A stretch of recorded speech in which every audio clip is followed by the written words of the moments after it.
Hello and welcome to Extreme DX. I'm your host, Bruce. Today on Extreme DX, we're going to be testing the realistic DX-160 shortwave receiver. Again, just on the AM band. It's too hard to do a really good test on the shortwave bands.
And there you have it, the DX-160 from Realistic.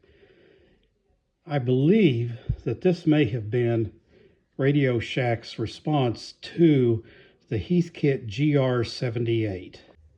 Architecturally, the two are very similar inside, although I must say I had a lot easier time working on the DX-160.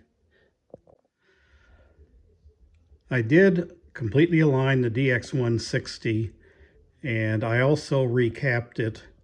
I found out that my particular example had a blown audio amplifier, so I had to graft in an LM386 board that I had. After that, it clips a little bit when you turn the volume up, but I've got the original IC on order, so I'm going to revert it back to original as soon as I get that IC, which I hope it's not a counterfeit. Now, as to some comments, comparing it to the GR78. First off, the selectivity of both radios is knife sharp. In the GR78, that's due to 4 ceramic filters. But here's the rub. You have to match them or you don't get that selectivity. You get 2, 3, or 4 peaks of response as you tune.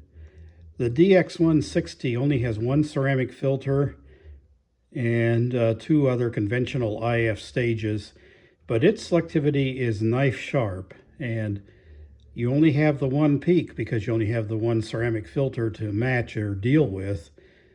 The other thing is the DX-160 and the band spread uses both the oscillator and the RF to spread the band, whereas the GR78 only spreads the oscillator. So the band spread stays more sensitive as you tune it. However, It's not perfect because it's also not tuning the antenna stage. In order to get a true band spread on either radio, they'd have to have all three sections of the tuning capacitor trimmed. But I'd say the DX-160 has the edge on selectivity and on the band spread.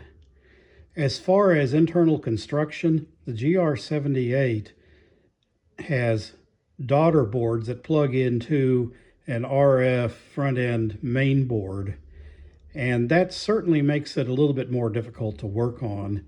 Radio Shack uses smaller coils and trim capacitors, which means that they can put them all down on their RF main board and just have wires that go up to the band select switch.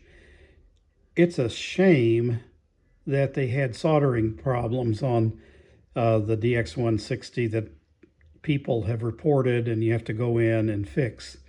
I think I just experienced one because, as you note in my test, I did go up and test 1620, but I couldn't exactly tune to the center of it because the band B maxed out. I had planned for that. My loop antenna that was external, I also hooked it up to the antenna terminals, and I turned to band C in order to try for 1620, 1660, and 1700.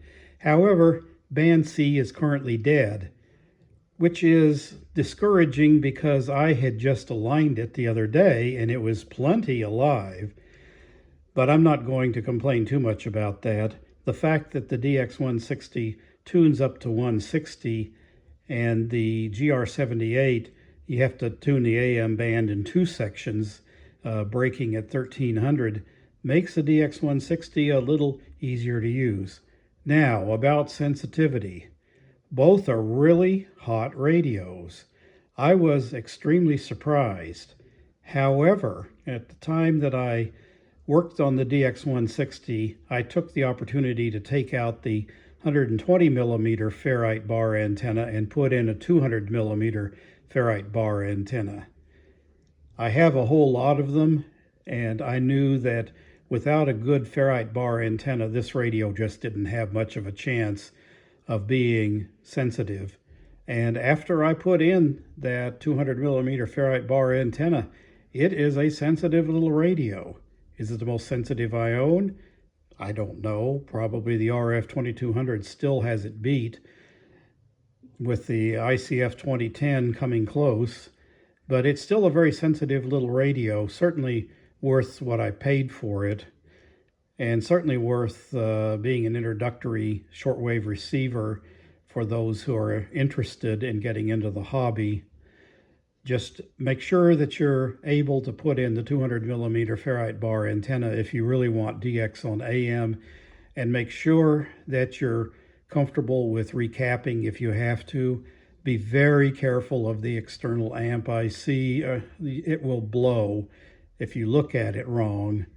I didn't do anything to it and it went while I was aligning. All I had done is I had adjusted an IF coil to get more amplitude on the speaker from the test tone, and that's when the amp went. And I noticed that it was black on the heatsink portion where there's been atmosphere penetrating into the IC for many, many years. So I don't blame the seller. I don't blame Radio Shack. I just think that the IC was at the end of its life.